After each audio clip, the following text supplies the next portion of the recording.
khona sicela i-story time se-chicken curry.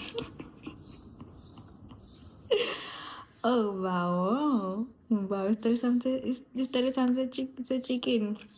Well, that day, guys, ebo mase usukhathele, like you just had enough, like had enough. That was me that day.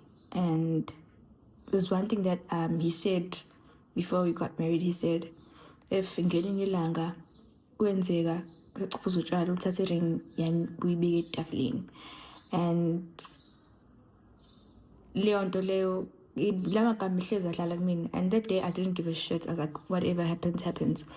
So that day ngayithengela nje inkosi yami utshwala, ngayifikela endlini ngaphuza, ngabe ngipheka ngapha ngishisa ukhari kwaba nje yaya. Then instant he came back, kasalwa endlini sila ngayo, and started again cook, and I shisa food out. You know, that day it wasn't my day, and I was just so pissed. I was so pissed. And the following month I literally came back home. You know, bazala bamzitho, one thing I love about Yolanda Kumbi is that Mwanyana choose herself. I love that. I know a lot of people abashadi babancane, it's very difficult for them ukuthi babuyele emakubo or go back or nje baphume emshadweni just because bafeel ukuthi the society will judge them. I love the fact that ukhohliwe ukuthi ngathatha lo muntu sashada phambi kwenkosi, and isonto labo basonta kaShembe, guys. Enkonzweni bazothini, abantu bazothi umendo wami awuhlalanga even 5 years sesihlukene kunengane. I love that, and I love that uchoose yena over this man, guys. This guy is old.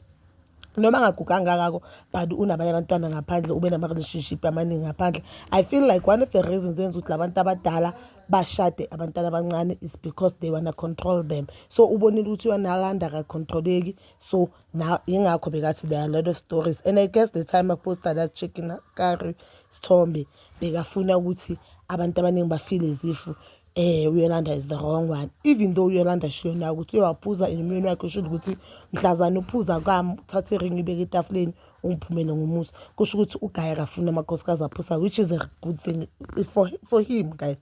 So ubonile ukuthi obvious if ngiphuza utshwala uzovela kwade, and kusho ukuthi bekasakhathele Yolanda ngoba Yolanda ushilo ukuthi lapha bekahlukumezwa physically and emotionally. I do not understand ukuthi why will you marry someone ukuthi umhlukumeze, ushadelani ingane encane ukuthi uzoyihlukumeza. And I think it's high time abantu especially enkonzweni akaShem, because yibo bebatrenda kakhulu ngokushada abobaba khona ukushada ingane encane. I'm not saying it's the only church, but it's the church that is trending recently ukuthi abobaba abadala bashada nengane encane. I think kumele kube khona umthetho ukuthi should le ngane ibuye la enkonzweni icomplain ukuthi uyayihlukumeza, kumele khona kube nesijezu sesithize, ngoba I feel like labo baba laba bathatha le ngane just because they can no longer control amakhosikazi wabo laba abahleli nabo. More especially if you have never been married. Yabona yaba understand kancane besithemba ukuthi obvious angiyokulanda omdala ungalanda mhlawumbe late 20s, but leyo ukuthi uzothi uthatha ingane ena-19 wena una-30 something, it's wrong, guys. It is so wrong. I think it's one of the imithetho government yethu need to look to change it. The fact ukuthi umntana ona-18 akwazi ukushada sa-traffic is wrong, especially ashadwa umuntu omdala. No, it's wrong. So I love Yolanda for choosing herself. I'll forever love Yolanda, and I'll never see anything wrong in Yolanda kule amendo, ngoba kusho ukuthi kwabona labo baby mama abahlula ile ndoda babalekela zona lezi usile laba bomdala lo. But ke bazalwa bamzitho, please do comment down below, and please go to subscribe on YouTube channel ka Yolanda. Show love, support her azokwazi ukhuza baby girl naye aqhubeka ayimele since awumama womuntu. That is all for now. Please don't forget to like, subscribe, share, and hit that notification button. Nginithanda ukuya nokubuya.